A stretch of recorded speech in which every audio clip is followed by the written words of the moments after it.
Hi, and welcome to Bululu Wellness, your guide to well-being. Here, we simplify health with practical and easy-to-use tools to help you live a healthier life. Hey friends, welcome back to Bululu Wellness. This month's episodes are deeply personal.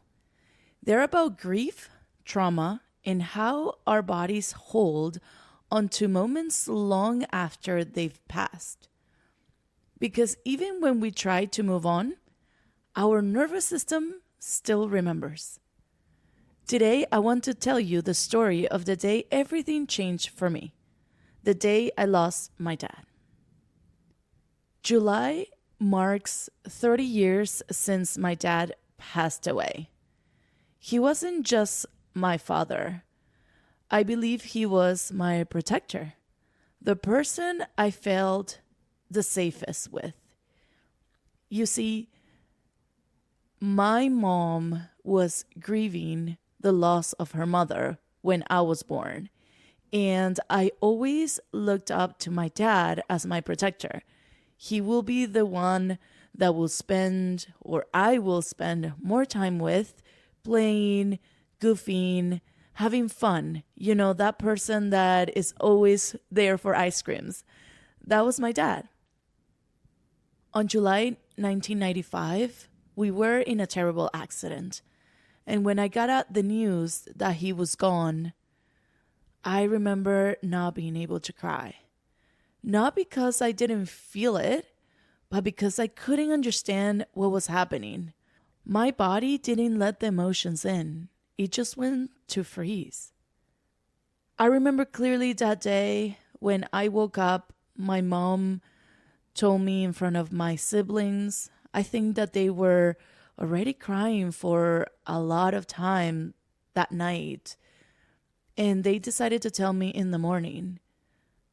They also asked me how was I feeling and if I needed to cry. And I said, no, I don't want to cry. They told me that I should attend the funeral so I wouldn't have regrets. I remember eating a caldo, which it was like a little soup, a warm soup that they give you at funerals. So I can calm my nerves, but I wasn't feeling nervous. I was just feeling fine. I didn't feel calm. I didn't feel anything, to be honest. I was just there sitting until somebody told me that I had to see my dad. And when I saw him, I still didn't feel anything.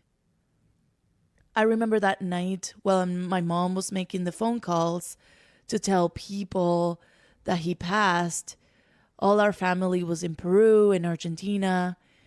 I remember putting my headphones on and just dancing, just daydreaming and zoning out. The days after, I will shut my door, put music super loud, and dance my heart out. I will also put really angry music, like, Metallica or Cranberries. And I know I'm dating myself, but you know what I mean. That's how I move my grief, through daydreaming, music, and dance.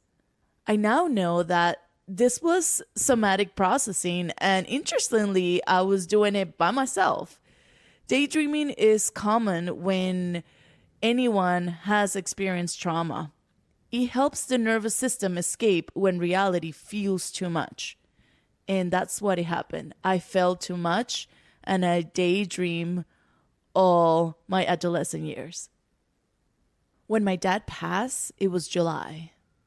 That summer gave us time to process before school started again. My mom was always looking for ways to help me heal. The first thing that she found was a child psychologist, but I didn't feel safe at first. This psychologist will ask me to draw, so now I recognize that she was trying to do some art therapy since I wasn't connecting with my feelings. Then my mom found Julio, a healer, an energy worker who intuitively knew what I needed.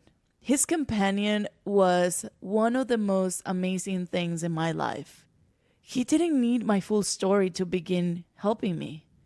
He helped me regulate my nervous system with grounding, back flower remedies, and also introduced me to workshops like Avatar and Reiki. These workshops were so important to me as I started to grow older and needed some grounding techniques to help me cope with what I needed. He was my first somatic guide, and I'm thankful for him and for everything that he has done for my entire family. As I'm getting older and looking back at those days, I truly believe that without those early tools or those early guides that I had in my life, I believe the trauma could have imprinted even deeper. I know that there was a massive reprogramming in my brain, but I was so thankful that my mom was able to find this.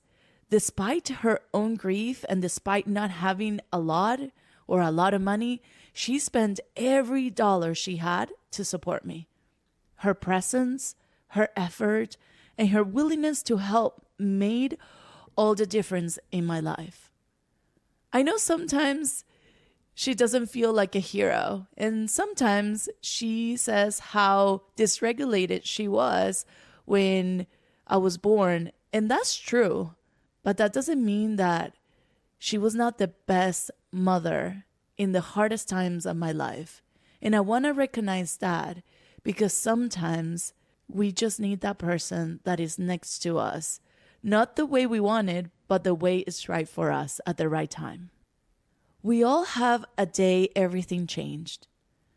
Maybe yours wasn't death, but a betrayal, a diagnosis, a rupture of identity. Moments like these leave an imprint, not just emotional, but physical. When our nervous system is overwhelmed by grief, it may numb us or disconnect us. Maybe we'll shut down our digestion or our immune system. And it also will steal the ability to feel joy or creativity again. This honestly are not weaknesses, it's just biology. And it is a protection that our body has in order to take care of us. And it's okay if it takes years to feel it. Believe me, I spent many years frozen. As I'm sharing more of my story, I want you to try this gentle grief acknowledgement practice. Put one hand on your chest and one on your belly, and close your eyes and breathe. Whisper to yourself, I miss them, or I wasn't ready, or I've carried this so long. And say to yourself, I am still here. Also, I am safe. Our grief doesn't need to be fixed. It just needs to be felt. And let's allow ourselves that opportunity to feel. Because if we continue pushing it, we can maybe create some panic attacks, some anxiety, other feelings, or other biological symptoms that we don't want. So it's okay to feel your grief. Friends, thank you for letting me share my story with you. This month, I will be exploring how freeze, trauma, and healing live in the body and how we can begin to thaw. As usual, you can always follow me on Instagram. You know me. I'm here for you, and I hope that you have an incredible week. If you enjoy what you hear, subscribe and share it with someone who might need it. The more people join us, the closer we get to building a wellness community for everyone. Thank you for being here. Now let's navigate this bululu together. This podcast is not intended to diagnose, treat, cure, or prevent any condition or disease. If you need help, please seek professional care.